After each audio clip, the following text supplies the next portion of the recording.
30 years old, I live alone, and I have no plans to have kids.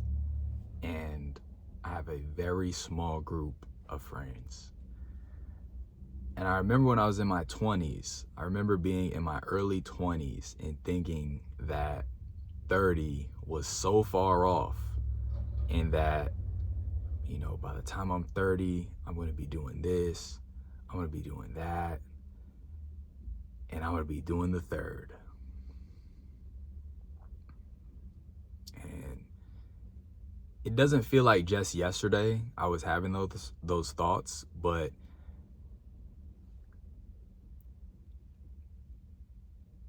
it feels like a lot of time passed very quickly. And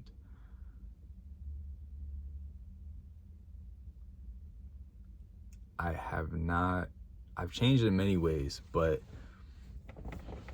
I did not change in the exact ways that I thought I would. I don't know why, but I thought I'd have a plan to have kids by the time I'm 30, or that I'd have kids by 30. And, the thing about kids is that of course, obviously, right, you need a partner. And if you're smart, then you would want a partner who you're certain you want to spend the rest of your life with, and not a partner who you don't intend on spending the rest of your life with. And if you're smart, you'd have things like financial security, and you'd have a strong friend group who can help. They say it takes a village to raise a kid. And I believe that 1,000%. A lot of times growing up, when I lived with my dad, I had so many mentors that, were not my dad or my stepmom. And I'm so grateful for those people, and I owe a lot to those people. And, I'm grateful for my dad for putting me in those environments where I had positive role models, even if they were not him. I talked about in a previous video some of the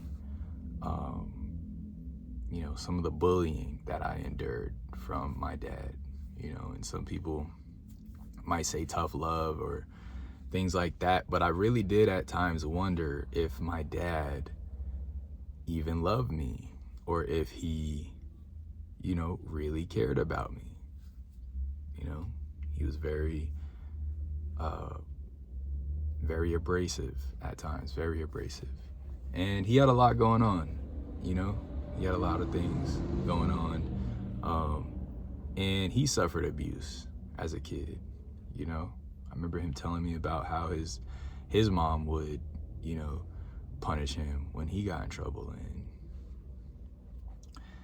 it's just a trickle down, same way at these 9-to-5 jobs where the big boss, passes down his negativity to the next line of bosses, and they pass it down to the next line. And, it ends up where, nobody wants to be there. And it's really hard to stay positive. But this is where I am in life, and I'm taking it one day at a time. And I'm hopeful that my car just made a noise. I'm hopeful that I am gonna keep growing, and I'm gonna keep progressing along my path in God's timing, and everything will come when it's meant to, and nothing will come when it's not meant to.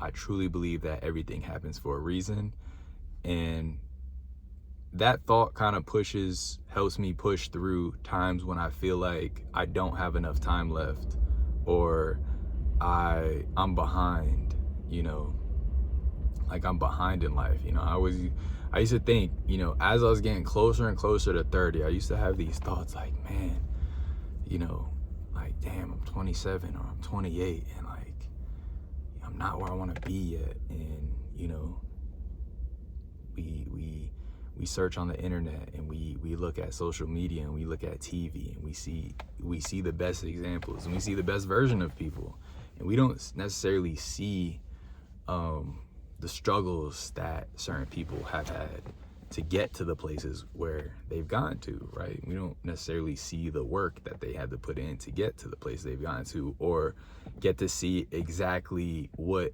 sort of lucky things or what type of blessings that God gave them that allowed them to get to these places, right?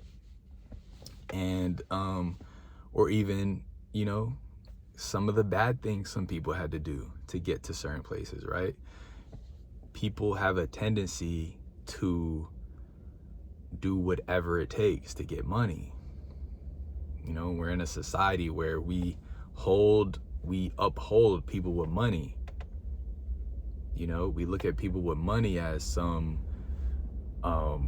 you know, bigger than the law kind of entities. And a lot of people would do anything for money, whether it be, you know, right or wrong. And, you know, comparison really is the thief of joy when you are on the internet a lot, or you're on, you know, you're watching so much TV and you get into the comparisons and things like that. And I'm always reminding myself, I want to remind you guys too, man, water your grass. You know, the grass is greener where you water it. So, you know, whereas you're looking, you know, you're looking here and you're looking there and you're peeking over your fence, you're looking at other people's lawns, you know, wow, okay, oh, he got flowers, or oh, okay, they got you know, they got the bushes shaped in the shapes of animals, and, you know, oh snap, they got like lawn chairs and stuff. Meanwhile, you know, your own grass is, you know, I talking to myself, I was doing this and my own grass is like withering away, and I got weeds, and I have all types of stuff, you know, my grass is withering away in certain areas, and it's like, and then it's like a cycle, right? Because you look at your grass, you see how bad it is, and then you look elsewhere and you see how good it is, and it's like a revolving loop. You see how bad yours is, it makes you want something better, right? But it takes a lot of work to water your own grass. So what do you do instead, right? We look at other people's grass, right? And it distracts us from the fact that our grass is not being taken care of, right? And so we get tired of looking around. We're like, man, I kind of want some of that like nice green grass. And then we look, we check ours, it's not good. We get to looking outside again. And it's a revolving loop that many of us, including myself, have been guilty of. And so when I think about kids, and when I think about things like what I should, you know, where I should be at 30, or what I should have done by now, you know, I kind of have to remind myself that this is my path, and this is what was meant for me. You know what I mean? What's meant for you is going to be something different. What's meant for him is going to be something different. What's meant for her, it might be, you know, it might be different, you know, and everybody is on a journey unique to themselves. And, oh man, I remember getting out of high school, I couldn't for the life of me decide what I wanted to go to college for. For the life of me, I could not figure it out. And I'm just like, what do I want to do with my life? I don't know.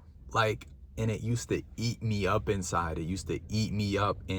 Like, I don't know what I want to do. Like, oh my gosh, and like, you know, you're fresh out of high school, and it's like, you know, your parents might, you know, my mom asking me, you know, are you going to college? Like, what's going on? Like, you might have friends who are all going to college. I had a lot of friends who just went straight to college immediately. And I had to take a year off. I took a year off and I worked. And in that year, I learned so much about myself.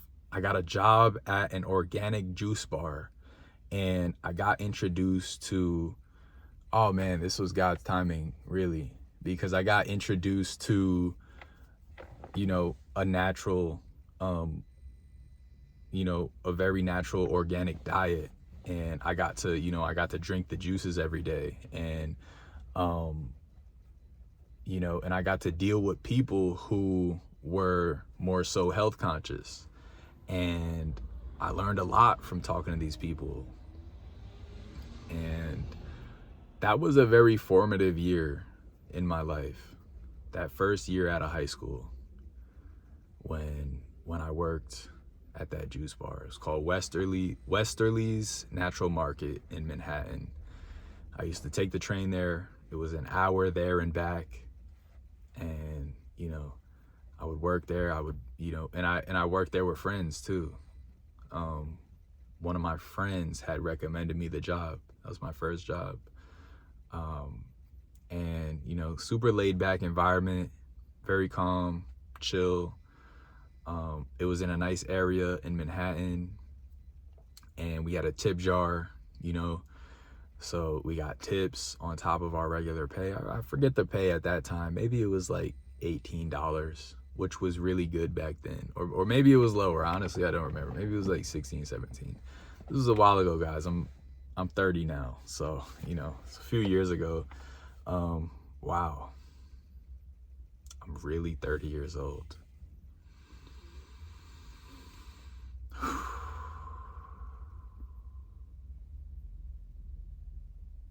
Go ahead, y'all. Just call me Unc, guys. Go ahead. Go ahead, man. Just call me Unc.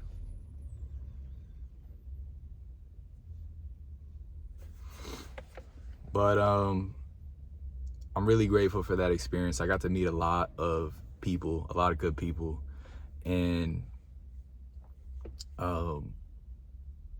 I kind of got to figure out what I liked and what I didn't like.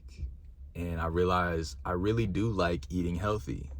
I remember my first paycheck there, and like my first time like walking through the aisles, and I had money. I'm walking through the aisles of this store, and I'm seeing like veggie chips for the first time, and I'm seeing like all these like healthy alternatives to junk food. And I'm like, huh. And at this time I was a big, I was eating a lot of junk food. I was still, drinking a lot of juice, still drinking a lot of soda, still drinking, cookies and milk was one of my favorite snacks. And I didn't think twice about it. Chips, I didn't think twice about it. I had no sense of like health conscious, nothing. When I realized there are all these like healthy alternatives to these snacks, I'm like, I'll just buy these instead. Like, I'll just eat the healthy junk food, right? The healthy junk food. And it was a step in the right direction, on top of the juice and the coconuts and the, the, wheatgrass was a thing. Ginger shots was a thing. All of that, I was having access to all of that stuff. And I was having access to people who cared about what they put into their bodies. And they, those people really, going back to, good mentors, some of these people really, transferred that over to me. And I really internalized some of the principles that my customers at the time adhered to. And so finally I ended up going to college for general studies. And because I still didn't know what I wanted to do. I didn't know what I wanted to do that would make money, right? And that was my whole thought. Like, what do I want to do that makes money? And it's like, what is out there? And I come from poverty, and I come from people who, I come from parents who didn't necessarily, I don't know, put the most thought into making money. That wasn't like top of the list. And so, I really found myself struggling to kind of just conceptualize what would I like to do that makes money. You know what I mean? And it didn't come natural to me. If you would have told me I would be editing videos back then, I would have said you're crazy.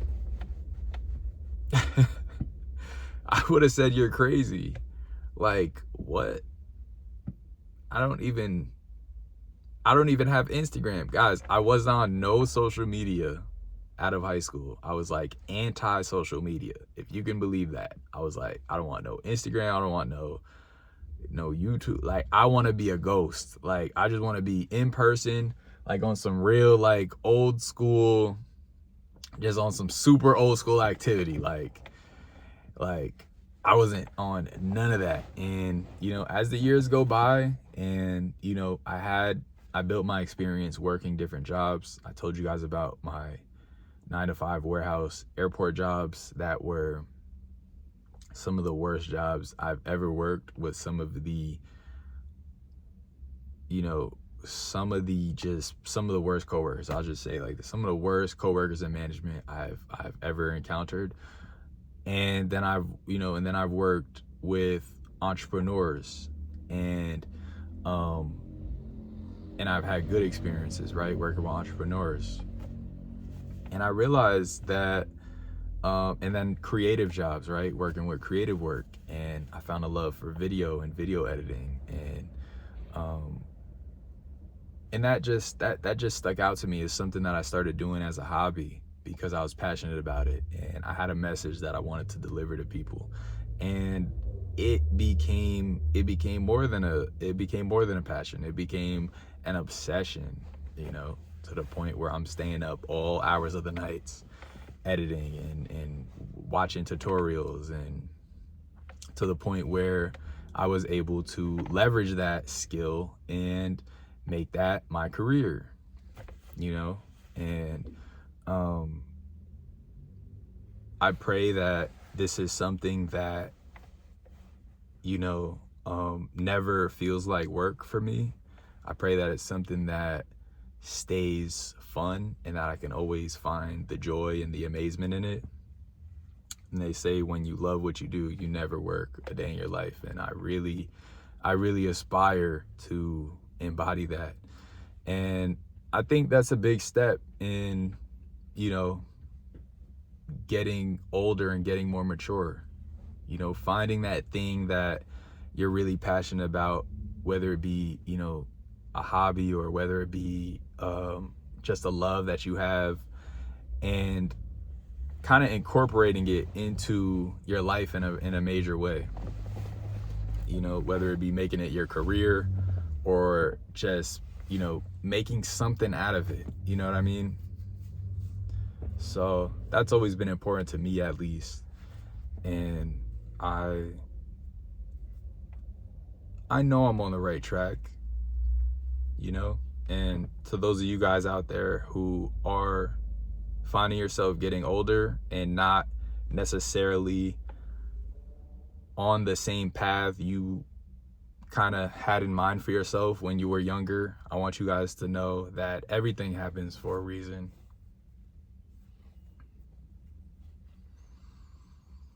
Even you seeing this video right now, you're seeing this for a reason.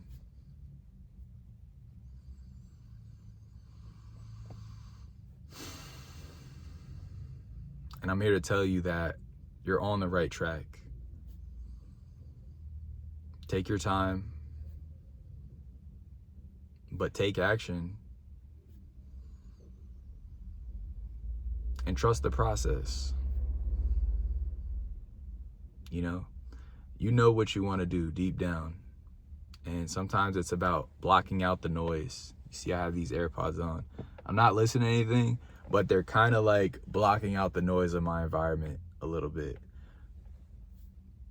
And it's just allowing me to kind of tunnel vision and focus. And sometimes we need to do that. Put down the distractions, put down the things that are limiting us. Find patterns and learn and adapt. And it's going to work out. It really is going to work out. Guys, this channel has been growing at an amazing rate. And I would have never thought that me getting on camera and just talking to you guys would generate so many views and so many subscribers, and that YouTube would put these videos into the YouTube algorithm. But I blocked out the noise. I got focused. I said, January 1st, I'm gonna start recording every day. I'm gonna get on camera, I'm gonna talk to you guys, and I'm gonna just throw it up. I'm not gonna over edit. I'm not gonna think twice about posting. I'm not gonna think twice about posting twice in a day. You know what I mean? And it's just gonna flow. And I kind of set that goal out for myself. I've been sticking to it, and I appreciate you guys so much for sticking with me. That being said, I love y'all. I appreciate y'all. And I'll see y'all in the next video. Peace.